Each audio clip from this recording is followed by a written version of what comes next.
So welcome back to the channel Studygram by Nishtha. आज हम देखने वाले हैं बीएड सेकेंड ईयर का टॉपिक जो आपका सिलेबस में होने वाला है, यानी कि फर्स्ट बुक में नॉलेज एंड करिकुलम। तो हमारा टॉपिक का नेम है the contribution of teachers in assimilation and dissemination of information and knowledge. तो इसके अंदर हम सबसे पहले देखने वाले कि असिमुलेशन एंड डिसेमुलेशन होता क्या है और ये इसके अंदर कैसे मास्टरी करनी है। Teacher as a guide and facilitator आपको क्या लिख के आना है, and teacher as a manager कैसे लिख कर आना है।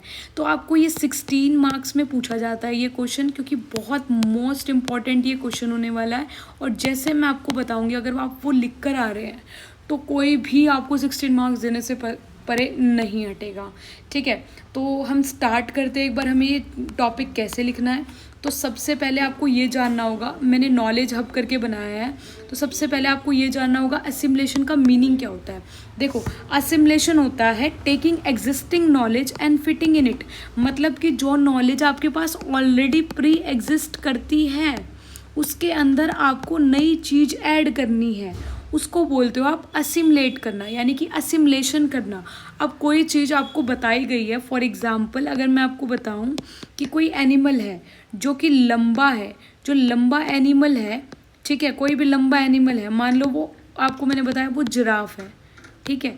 लेकिन अब कोई और लंबा एनिमल आपके पास आ जाता है, ज़ेब्रा है, वो नॉर्मल एनिमल से बड़ा है, ठीक है। ऑस्ट्रिच है, आप उसको भी क्या कहोगे कि ये तो जिराफ है, बट नहीं। अब मैं उसमें एक और नॉलेज ऐड कर देती हूँ, जिराफ की सिर्फ गर्दन लंबी होगी और उसका कलर ब्राउन होगा या बेज कलर का होगा। तो मतलब मैंने आपके अंदर एग्जिस्टिंग नॉलेज के अंदर नई चीज़ भरी है, तो उसको मैं बोलूँगी एसिमुलेशन। उसके बाद आपने डिफाइन करके आना है डिसेमिनेशन क्या होता है। डिसेमिनेशन होता है आपका ट्रांसमिशन। इसका मतलब कि नॉलेज शेयर कर रही हूँ मैं दूसरों से, यानी कि पहले से मुझे नॉलेज है, मुझे प्रॉपरली उस चीज़ की नॉलेज है और मैं वो दूसरों के साथ शेयर कर रही हूँ। जैसे कि अब मैं टीचर हूँ तो मैं आपके साथ अपनी नॉलेज शेयर कर रही हूँ, ठीक है, मैं आपके साथ अपनी नॉलेज क्या कर रही हूँ, शेयर कर रही हूँ। तो सबसे पहले आपको असिमुलेशन और डिसिमुलेशन का मतलब पता होना चाहिए और आपको इसकी प्रॉपर हेडिंग बनाकर इसके बारे में लिख के आना है कि सबसे पहले आप खुद लर्न करें, देन उस चीज़ को टीच करें। जब तक आपको खुद ही नहीं आता होगा तो आप उसको क्या लर्न करेंगे बताओ, ठीक है। तो मैं चलती हूँ अब आगे। एसिमुलेशन डिसिमुलेशन के बाद हमने क्या लिखना है, उसके बाद हमें बताना है कि हाउ टीचर असिमुलेट नॉलेज। मतलब देखो, टीचर अगर, ठीक है, मैं अगर आप टीचर बन गए हैं लेकिन आपको कुछ नॉलेज असिमुलेट करनी पड़ेगी। विदाउट असिमुलेटिंग नॉलेज आप अपने आप को ग्रो अप नहीं कर पाओगे। तो इसके 3 चीज़ें आपको इसके अंदर लिख कर आनी है। फर्स्ट है आपकी auto instructional self study.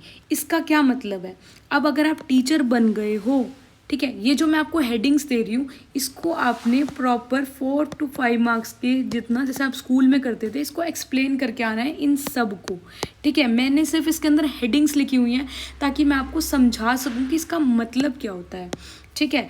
Auto instructional self study के अंदर है कि टीचर अपने आप में एसिमुलेट कैसे करेगी नॉलेज, उसको बढ़ाएगी कैसे।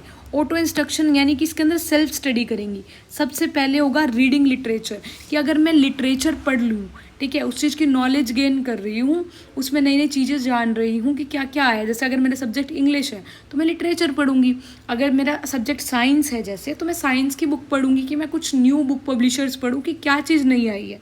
सेकंड, मैं लाइब्रेरी जाऊंगी, यानी कि एज अ टीचर मैं लाइब्रेरी जाऊंगी और मैं वहाँ जाकर बुक्स कलेक्ट करूंगी कि न्यू सोर्सेज और मुझे क्या मिल सकते हैं। एनसीईआरटी की ट्रेनिंग बुक्स अवेलेबल हैं टीचर्स के लिए, तो मैं वो परचेज़ करूंगी और उसके बारे में पढ़ूंगी। और क्या क्या करेगी टीचर। नेक्स्ट आता है आपका इंटरेक्टिव एंड प्रोफेशनल। इसके अंदर आपका आएगा वर्कशॉप्स, यानी कि इससे आपको मिलेंगी ज़्यादातर थियोरटिकल नॉलेज। जैसे जैसे टीचर वर्कशॉप अटेंड करेगी उसके अंदर आपको थियोरटिकल नॉलेज मिलेंगी। प्रोफेशनल मीटिंग्स, इससे जैसे जैसे मीटिंग्स करोगे उससे आपको प्रैक्टिकल एक्सपीरियंस गेन होगा कि भाई कैसा कैसा एक्सपीरियंस आना चाहिए। और कॉन्फ्रेंसेस करोगे, कॉन्फ्रेंसेस से आपको फैसिलिटीज़ मिलेंगी, एक्टिविटीज़ करने को मिलेंगी, ठीक है, पैनल डिस्कशंस होंगी वहाँ पर, तो आपको नॉलेज गेन होगी और आपकी प्रॉब्लम सॉल्विंग स्किल्स भी बढ़ेंगी। प्रोफेशनल मीटिंग से आपको एक तरह की अपॉर्चुनिटी मिलेगी और पैनल डिस्कशंस होंगे, ठीक है। नेक्स्ट होगा बेटा आपका यूनिवर्सिटी कोर्सेज। इसके अंदर क्या होगा, इसके अंदर जैसे कि आप डिप्लोमा कर सकते हैं, यानी कि जैसे कि मैं साइंस फील्ड से हूँ तो अगर मुझे नॉलेज इंक्रीज़ करनी है तो मैं उसके अंदर और डिप्लोमा कर सकती हूँ। और अगर मैं साथ साथ जॉब कर रही हूँ तो मैं I can opt for distance education also. और साथ साथ मैं रेडियो और टीवी से नॉलेज ले सकती हूँ, खुद पढ़ के नॉलेज ले सकती हूँ, मोटिवेशन के द्वारा मैं नॉलेज को अपना गेन कर सकती हूँ।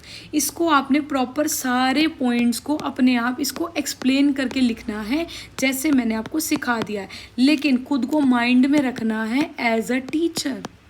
एज अ टीचर आपको इसको समझाना है, ठीक है। नेक्स्ट चलती हूँ। एक तो मैं पहले आपको ये लिख के आना है, देन आपको डिसेमिनेशन का मीनिंग मेथड्स बता के आने हैं कि अगर डिसेमिनेशन की बात होती है तो उसमें आपको क्या करके आना है। देखो डिसेमिनेशन क्या होता है, टीचर्स जो हैं डायरेक्टली इनपुट कर नहीं करती हैं टीचिंग लर्निंग को, बट वो पार्ट ऑफ इंस्ट्रक्शनल ऑब्जेक्टिव्स करती है, उस वजह से स्टूडेंट गेन करता है नॉलेज, ठीक है। तो इसके मेथड्स आप लिख के आएंगे, क्या क्या मेथड्स होगा। सबसे पहले होगा इंट्रोड्यूस अ लेसन्स, ये आपको हेडिंग्स बनानी है एक एक करके। इंट्रोड्यूस अ लेसन, इसके अंदर क्या करना है, आपको एक लेसन इंट्रोड्यूस करना है। जैसे आप जो भी प्रिपेयर करके आए हो, फॉर एग्जांपल अगर मैं साइंस की बात करती हूँ तो मैं आज मैटर के बारे में पढ़ के आई हूँ। जैसे क्लास 9 में matter in our surroundings chapter आपका, मैं मैटर के बारे में पढ़ के आऊँ तो मैं पहले उसको इंट्रोड्यूस करूँगी कि बच्चों व्हाट इज़ मैटर और do you mean by matter, आपके रियल लाइफ में वो क्या काम आता है, ठीक है। उसके बाद लेक्चर विद डिस्कशन, मैं साथ साथ उस चीज़ को डिस्कशन करूँगी एज अ टीचर कि भाई क्या हो रहा है उसके अंदर, ठीक है। उसके बाद करूँगी मैं ब्रेनस्टॉर्मिंग। अब देखो ये बहुत अच्छा वर्ड है और आपका बहुत काम आता है। इसका क्या मतलब है, ब्रेनस्टॉर्मिंग का मतलब है encourage students to give ideas. बच्चों से क्वेश्चंस पूछो, उनको एनकरेज करो कि बच्चों इसके बारे में और तुम्हें क्या पता है, इसके बारे में तुम्हें और क्या पता है। कुछ क्वेश्चंस पूछो बेटा, नए आइडियाज़ दो और कैसे कैसे मैटर आपके आसपास है, ठीक है। अब नेक्स्ट है ऑडियो विजुअल एड्स, ये आपने पढ़ा होगा। ऑडियो विजुअल एड्स का मतलब है कि जैसे मैं यूज़ कर रही हूँ माइक्रोफोन का ऑडियो के लिए, ठीक है, और मैं बहुत सारी चीज़ें विजुअल एड्स में मैं आपको चार्ट्स प्रोवाइड कर रही हूँ बच्चे को, ठीक है, काफ़ी सारी चीज़ें मैं दिखा कर समझा रही हूँ, एक्सपेरिमेंट परफॉर्म करवा रही हूँ। इसके अंदर आपको वो लिखने हैं। देन पुट क्वेश्चंस, कि भाई आपसे स्टूडेंट्स क्वेश्चंस पूछेंगे, ठीक है, स्टूडेंट्स भी आपसे क्वेश्चंस पूछें और टीचर भी पूछें, दोनों टीचर भी क्वेश्चंस पूछे, किससे, बच्चों से। उसके बाद रोल प्ले कीजिए कि एक बच्चे को, रोल प्ले का क्या मतलब होता है कि एक क्रिएट कीजिए, क्या, जैसे कि एक टीचर है, स्टूडेंट है, यहाँ पे एक रोल प्ले कीजिए कि ये कुछ बोल रही है, ये कुछ बोल रहा है, आपस में बात करना सिखाइए कि देखो ये रहा मैटर, वो बोलेगा नहीं इसको मैटर क्यों बोलते हैं, हमें प्रॉपरली इस तरीके से उसको समझाना है। उसके बाद क्लैरिफाई डाउट, हमें डाउट्स भी क्लैरिफाई करने हैं। कैसे डाउट्स भी क्लैरिफाई करने होंगे उसके, एक second, if is it visible, yes, doubts भी हमें उसके क्लैरिफाई करने होंगे कि अगर कोई डाउट आ रहा है बच्चे को कि हाँ ये कैसे होगा, तो वो भी हमें बताना होगा कि बेटा ऐसे ये डाउट क्लियर होगा और आपको ऐसा करना है। नेक्स्ट इज़ ग्रुप डिस्कशन, कि आप बच्चों की आपस में ग्रुप्स बनाइए कि इस ग्रुप में आज इस ग्रुप को इतना काम करना है, आज इसको इतना काम करना है। अगर आप इस तरीके से ग्रुप डिस्कशन में करके आएंगे तो बहुत बेटर होगा कि बच्चों को समझ में आएगा, ठीक है। विदाउट ग्रुप डिस्कशंस आप इंस्ट्रक्शनल ऑब्जेक्टिव्स फॉलो नहीं कर सकते। जैसा जैसा मैं आपको समझा रही हूँ, अगर आप वो चीज़ें लिख कर आते हैं तो आपके मार्क्स 16 मार्क्स तो कहीं भी नहीं जाएंगे, ठीक है। तो मैं नेक्स्ट चलती हूँ। डिसेमिनेशन हमने समझ लिया है, अब मैं चलती हूँ आपके पास the teacher as a manager. इसके अंदर आपको ये भी लिख के आना है कि अगर टीचर का एज अ मैनेजर रोल होगा तो वो कैसे करेगी। देखिए टीचर एक ऐसा होता है कि भाई हर चीज़ में वो आगे रह सकती है। एज अ टीचर मैं भी, अगर मुझे कोई काम दिया जाएगा तो मैं बहुत आगे रहती हूँ, मैं बहुत जल्दी समझ जाती हूँ, क्योंकि the teacher as a manager में आपको बताना है कि आपके कोर गोल्स क्या रहने वाले हैं। कोर गोल्स रहने वाले हैं जैसे कि आप जब मैनेजर बन जाएंगी तो आप प्लानिंग कर पाएंगी। अब मैनेजर हैं तो टीम को लीड करना होगा तो लीडरशिप रहेगा, उसके अंदर एकेडमिक, सोशल गोल्स, और आपको डिसीजन मेकिंग भी बहुत काम आएगी और उसको कंट्रोल करना। इसके 3 फेसेस आपको याद करने हैं। फर्स्ट होगा प्री टीचिंग, यानी कि बिफोर क्लास से पहले, ठीक है, एज अ मैनेजर का बता रही हूँ। प्री टीचिंग यानी कि क्लास से पहले, अगर मतलब मैंने यहाँ पे बिफोर क्लास क्यों लिखा है इसके फेजेस सिखाने के लिए मैंने ये लिखा है। सबसे पहले क्लास से पहले आपको कंटेंट को एनालाइज करना होगा कि ये ठीक है या नहीं है, ठीक है। और डिसाइड पोर्शन को डिसाइड करना होगा कि इतना मुझे आज पढ़ाना है, इससे ज़्यादा मुझे नहीं पढ़ाना। डिटरमाइन स्टूडेंट के लेवल को भी आपको देखकर चलना है कि वो बच्चा कितनी देर में कैसे समझ पा रहा है, ठीक है, क्योंकि कोई स्लो लर्नर होता है, कोई फास्ट लर्नर होता है। Second is choose teaching method, कि कौन सा मेथड से आपको उसको पढ़ाना है। पहले क्वेश्चंस पुट करने हैं फिर आंसर्स देने हैं, या पहले समझा देना है देन क्वेश्चंस पुट करने हैं, उससे एग्जाम्पल्स पूछने हैं। आपको टीचिंग मेथड्स भी पता होने चाहिए एज अ टीचर। उसके बाद फेज़ 2 आता है हमारा, जैसे टीचिंग फेज़, यानी कि जब क्लास चल रही है तो आपको सीट चेंज और सेटअप पर ध्यान देना है कि बच्चे परेशान ना हो, और सीट चेंज में रखनी है कि अगर जैसे कोई बच्चे को कोई प्रॉब्लम है, उसको देखने में दिक्कत है, आँखों में प्रॉब्लम है, तो आप उसको आगे बिठाओ, ठीक है। और क्या है, चेक प्रीवियस नॉलेज। जैसे अब कोई टॉपिक है, जैसे मैंने मैटर ही उठाया हुआ है, तो उसको लिंक करो उसकी 8th क्लास से। जैसे मैं बात कर रही हूँ 9th की, तो उसको लिंक करो 8th से कि बच्चों आपने 8th में ये चीज़ पढ़ी है, ये चीज़ आपको आती है, तो उनका प्रीवियस नॉलेज पहले चेक करो, उसको बनाओ अगर उनको नहीं आता, क्योंकि बेस स्ट्रांग होगा तो बच्चा स्ट्रांग होगा। उसके बाद प्रोवाइड फीडबैक, लास्ट में उन्हें बताओ भी सही कि आज बच्चों बहुत अच्छा किया है तुमने, और ये फीडबैक है आज मेरा। सम अप करो, यानी कि समरी के फॉर्म में बच्चे को बता दो कि आज ये रहा, ठीक है। पोस्ट टीचिंग, यानी कि आफ्टर क्लास, अब क्लास ख़त्म होने के बाद अपनी रिफ्लेक्शन ऑफ ओन परफॉर्मेंस, खुद को देखो कि आज मेरी परफॉर्मेंस कैसी थी, क्या मैं कल से बेहतर थी, क्या मैं बच्चों को ज़्यादा अच्छे से समझा पाई, ठीक है। इवैल्यूएशन करो, इवैल्यूएशन टेक्निक्स आती हैं आपकी, उससे अपने आप को इवैल्यूएट करो कि भाई मैं क्या कर पाई, ठीक है। और समरी करो कि आज मेरे इतना हो गया है और कल मुझे इतना पढ़ाना है। प्रिपेयर फॉर नेक्स्ट, कि भाई मुझे कल क्या पढ़ाना है, उसके अकॉर्डिंग मुझे क्या एड्स लगेंगी, वो मुझे कलेक्ट करके रखनी है। इन सब को आप अच्छे से एक्सप्लेन करके आएंगे। मैं बार बार कह रही हूँ, एक्सप्लेनेशन इसके अंदर बहुत ही ज़्यादा ज़रूरी है, ठीक है। उसके बाद आता है as a guide, teacher as a guide, यानी कि गाइड के अंदर आपका क्या आएगा, काउंसलर एंड फैसिलिटेटर दोनों आएंगी, ठीक है। टीचर अगर काउंसलर के रूप में काम करेगी तो उसका, देखो काउंसलर है तो इमोशनली भी उसको बात करनी पड़ेगी, तो इमोशनल एंड पेस्टोरल केयर से उसको देखना पड़ेगा। एक्शंस उसको अच्छे से एक्सप्लेन करना आना चाहिए, ऑब्जर्व करना आना चाहिए, बात करना आना चाहिए, उनको एनकरेज करना आना चाहिए कि आप काउंसलिंग कर पाओगे। की मेटाफर, यानी कि इसके अंदर सबसे बढ़िया चीज़ होगी, आपको उनको मदर की तरह ट्रीट करना पड़ेगा, तभी वो आपसे काउंसलिंग लेने की कोशिश करेंगे। एंड अगर मैं बात करूँ फैसिलिटेटर की, तो यहाँ पर अगर टीचर होगी तो सिर्फ उसका एकेडमिक और पर्सनल ग्रोथ पर ध्यान जाएगा, उसको टॉपिक एक्सप्लेन करना है, बच्चों को सपोर्ट करना है, टॉपिक लर्न करते हुए गाइड करना है, और एज अ मेंटर उसका काम करना है।